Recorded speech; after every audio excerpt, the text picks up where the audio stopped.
Bapa, kau mengasihiku. Bapa, kau pedulikanku. Bapa, kau sumber imanku. Ku ingin selalu dekat padamu. Ku bersyukur Allah Maha Kasih. Ku tinggikan kau pengharapanku. Ku muliakan kau sumber imanku. Ku ingin selalu dekat padamu. Ku ingin selalu dekat padamu. Padamu ku selalu dekat.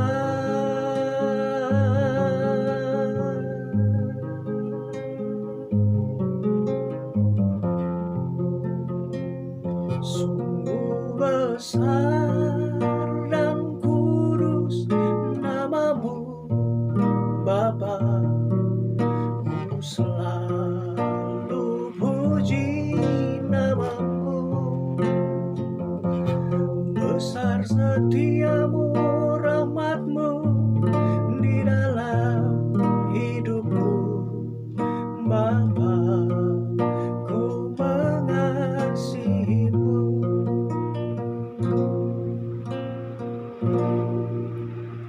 Kita akan melihat dalam Matius pasal 14 ayat 22 sampai 33.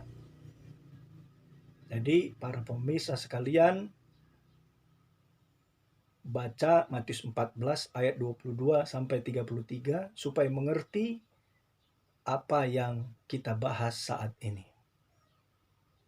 Saya beri judul dalam Matius 14 ayat 22 sampai 33 ini adalah doa sumber keberuntungan. Karena seringkali kita sebagai anak Tuhan, sebagai orang yang percaya kepada Tuhan Yesus, melakukan perintah Tuhan, tapi yang ada kita malah berada dalam keadaan yang terjepit. Malah masalah terjadi dalam hidup kita. Kita melihat di dalam Matius pasal 14 ayat yang ke-22. Sesudah itu, Yesus segera memerintahkan murid-muridnya naik ke perahu dan mendahulinya ke seberang. Sementara itu ia menyuruh orang banyak pulang. Yesus memberi perintah supaya murid-muridnya naik ke perahu dan mendahulinya ke seberang. Tapi kemudian di ayat yang ke-24, perahu murid-muridnya sudah beberapa mil jauhnya dari pantai dan diombang-ambingkan gelombang karena angin sakal. Kira-kira jam 3 malam, datanglah Yesus kepada mereka berjalan di atas air. Ketika murid-muridnya melihat dia berjalan di atas air, mereka terkejut dan berseru, "Itu hantu!" Lalu berteriak-teriak karena takut. Saat kita melakukan perintah Tuhan dan ternyata terjadi masalah yang menjepit kita, maka kita akan kecewa. Dan kalau kita kecewa, kita sama dengan para murid ini yang berkata, Tuhan itu hantu. Kita tidak akan peduli lagi dengan yang namanya kasih.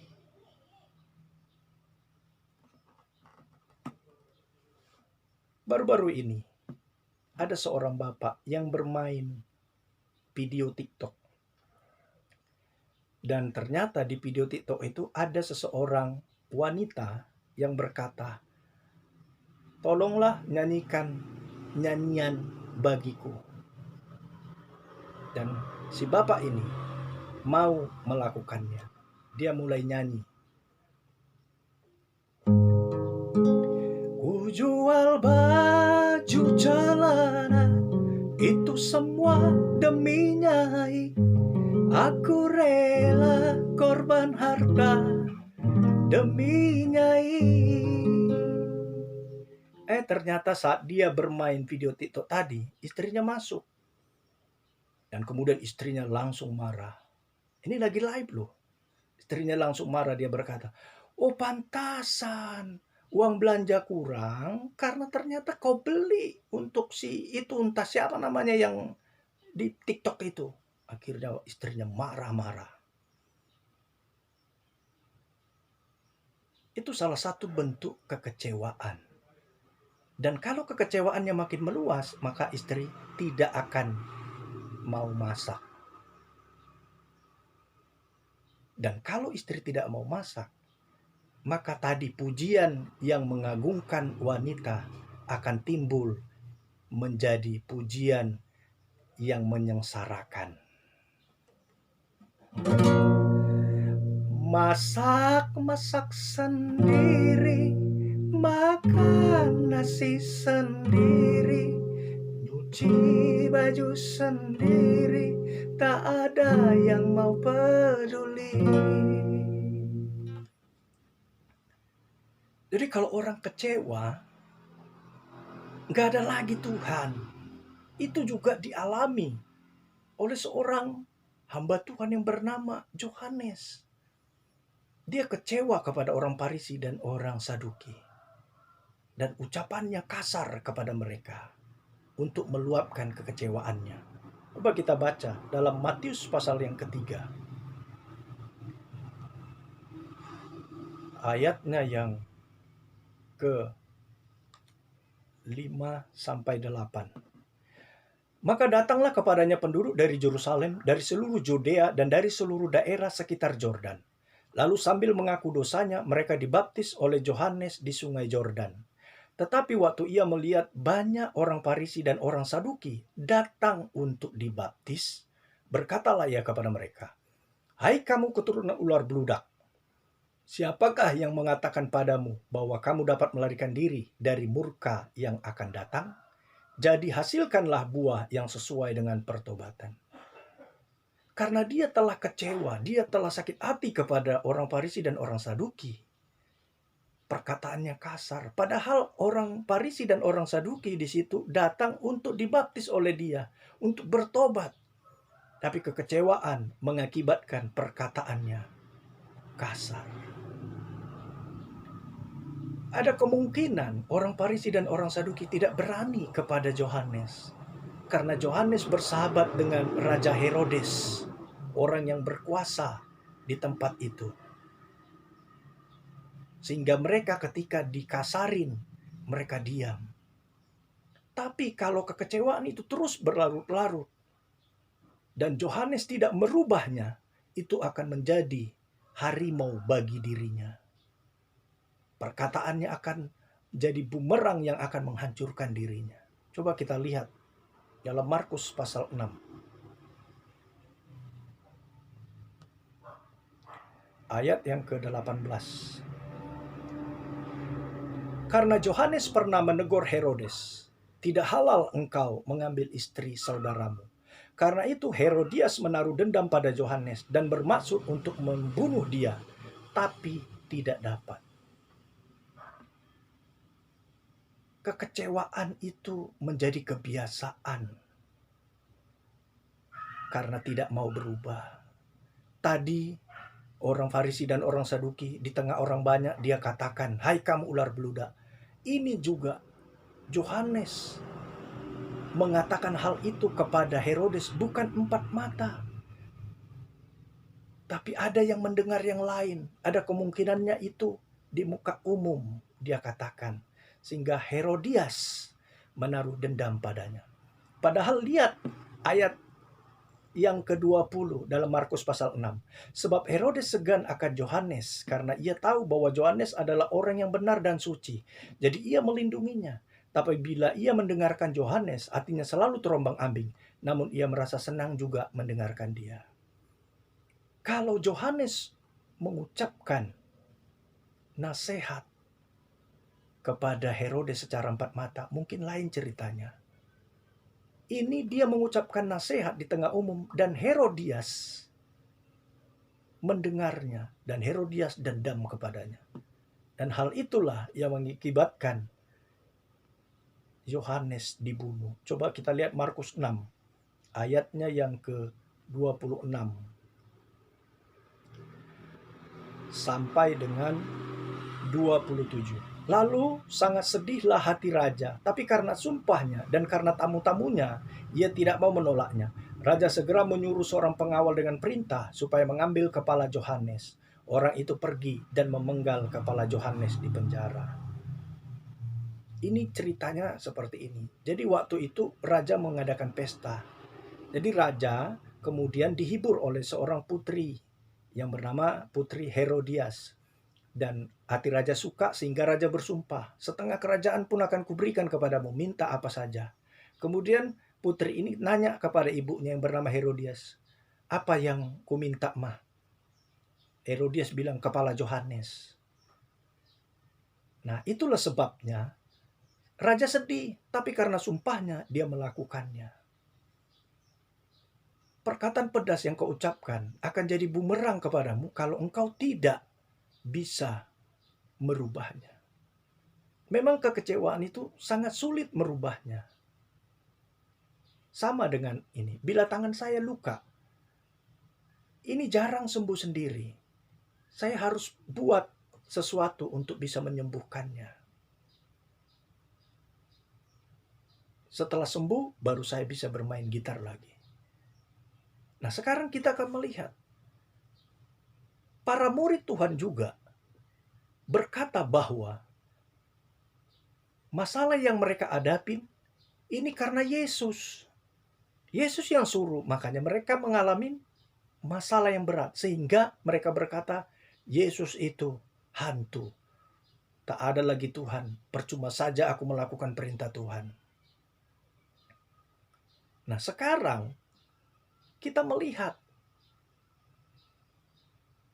bagaimana caranya supaya kita bisa menghilangkan kekecewaan itu atau sakit hati itu. Petrus berkata dalam 1 Petrus 4 ayat yang ke-7.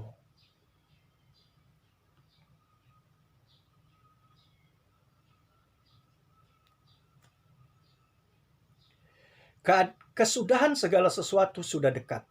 Karena itu kuasailah dirimu dan jadilah tenang supaya kamu dapat berdoa. Petrus mengajarkan supaya jadi tenang, supaya bisa berdoa.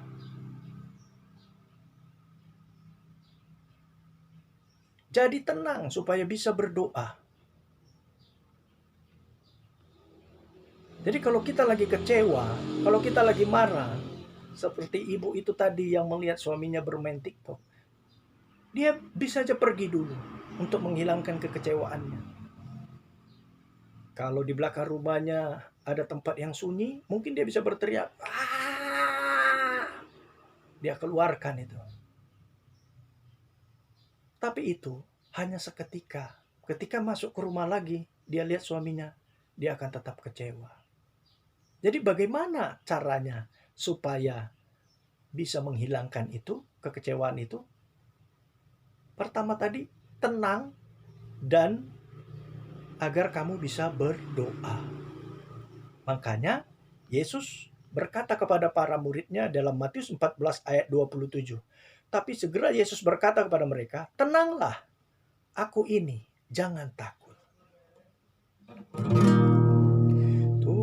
Tuhanlah yang membimbingmu, tanganku dipegang teguh, hatiku berserah penuh, tanganku dipegang teguh.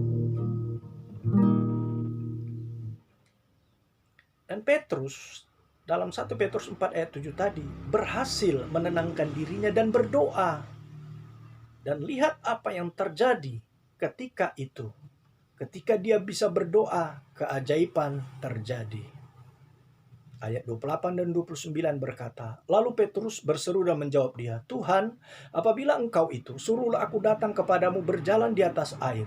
Kata Yesus, datanglah. Maka Petrus turun dari perahu dan berjalan di atas air, mendapatkan Yesus. Ketika engkau bisa tenang dan berdoa, keajaiban akan terjadi dalam kehidupanmu. Kesabaran akan jadi milikmu. Kasih Allah akan turun ke atasmu. Dan kata-katamu akan merupakan kata-kata yang penuh kasih. Bukan lagi kata-kata kutukan seperti hantu. Bukan lagi kata-kata makian. Tapi kata-katamu membuat orang lain melihat ada anugerah di dalam perkataanmu.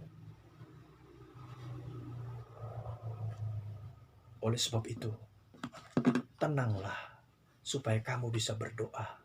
Dan yang kedua, kita melihat dalam Matius pasal 14 ayat 22 sampai 33 tadi. Milikilah sahabat para pendoa. Karena sebagai manusia engkau mempunyai kelemahan. Kita melihat di sini dalam Keluaran pasal 17. Keluaran pasal 17 ayat yang ke-11. Dan terjadilah apabila Musa mengangkat tangannya, lebih kuatlah Israel. Tapi apabila ia menurunkan tangannya, lebih kuatlah Amalek. Maka penatlah tangan Musa. Sebab itu mereka mengambil sebuah batu, diletakkan di bawahnya supaya ia duduk di atasnya. Harun dan Hur menopang kedua belah tangannya, seorang di sisi yang satu, seorang di sisi yang lain, sehingga tangannya tidak bergerak sampai matahari terbenam. Sebagai manusia, engkau memiliki kelemahan, dan kelemahanmu itu membuat kadang-kadang engkau tidak bisa berdoa. Kelemahanmu itu membuat engkau tidak mampu untuk berdoa. Seperti tadi kita baca, Musa mengangkat tangannya, maka penatlah tangan Musa. Musa perlu batu untuk duduk, perlu Harun dan Hur untuk memegang tangannya, agar dia tidak penat tangannya. Dan lihat dalam Matius pasal 14 ayat 30. Tetapi ketika dirasanya tiupan angin, takutlah ia dan mulai tenggelam, lalu berteriak, Tuhan, tolonglah aku. Segera Yesus mengulurkan tangannya, memegang dia dan berkata, Hai orang yang kurang percaya, mengapa engkau bimbang? Sebab itu, karena Yesus tahu bahwa Petrus adalah manusia biasa yang lemah, makanya Tuhan Yesus memegang tangan Petrus. Ada saat-saatnya di mana engkau nggak bisa berdoa. Walaupun kau hamba Tuhan yang luar biasa. Ada saatnya di mana tekanan begitu menghantammu. Sehingga engkau untuk nyanyi satu lagu aja sangat sulit. Itu sebabnya engkau perlu sahabat-sahabat yang mendoakanmu. Kita melihat buktinya dalam Kisah 12. Kisah Para Rasul 12 ayatnya yang keempat. Setelah Petrus ditangkap, Herodes menyuruh memenjarakannya di bawah penjagaan 4 regu. Masing-masing terdiri dari 4 prajurit. Maksudnya ialah supaya sehabis Paskah ia menghadapkannya ke depan orang banyak. Demikianlah Petrus ditahan di dalam penjara. Tapi jemaat dengan tekun mendoakannya kepada Allah. Petrus stres, Petrus tertekan. Petrus mengalami satu kepahitan yang luar biasa. Dan dia tidak bisa berdoa. Tapi lihat, ada jemaat yang mendoakannya. Dan kemudian kita melihat selanjutnya dalam ayat yang ke-11. Dalam Kisah Para Rasul 12 tadi.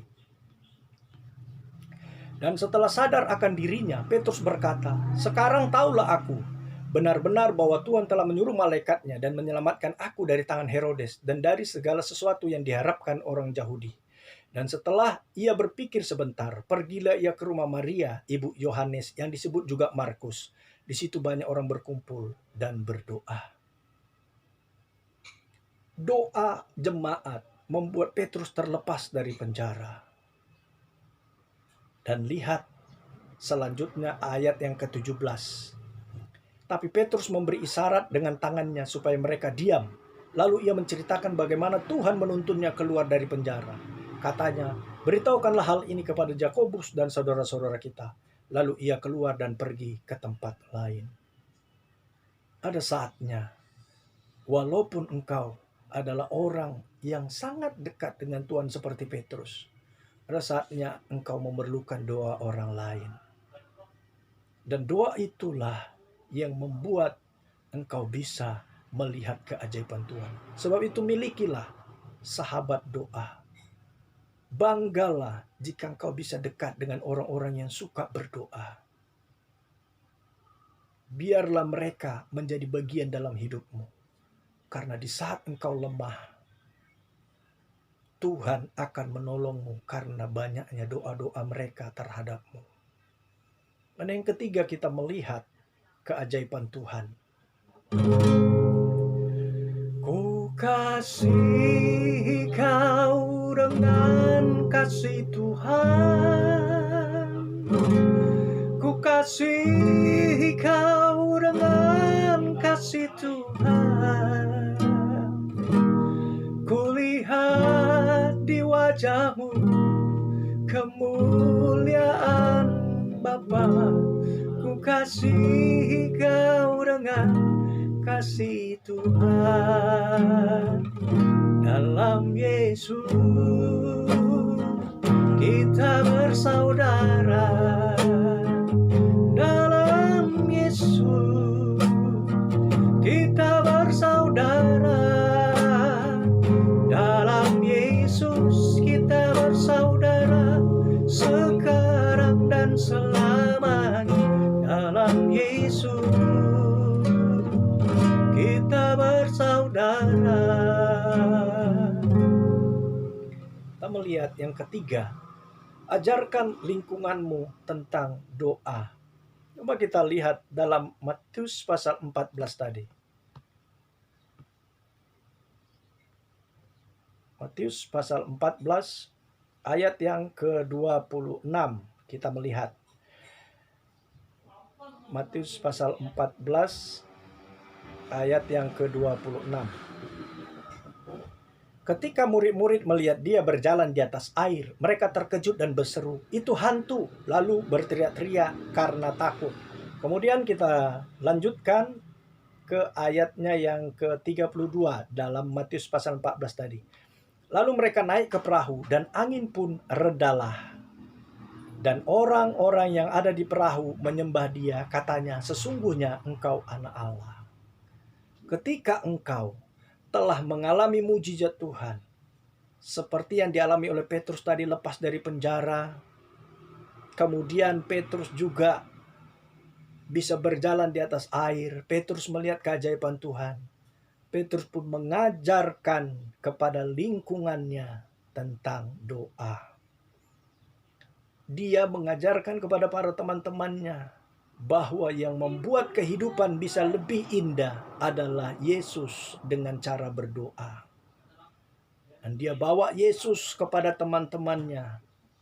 Dan akhirnya teman-temannya menyembah Yesus. Jadi kalau anakmu masih melawan, rumah tanggamu masih kurang baik dan berkenan, cobalah mulai di rumah itu, adakan pujian penyembahan kepada Yesus. Biarlah mereka mendengarkan tentang Tuhan Yesus, sehingga Tuhan Yesus menjamah mereka. Saat mereka dijamah oleh Tuhan, mereka sendiri akan berubah. Lihat yang terjadi. Yang tadi mereka berkata Yesus itu hantu, sekarang mereka menyembah Yesus.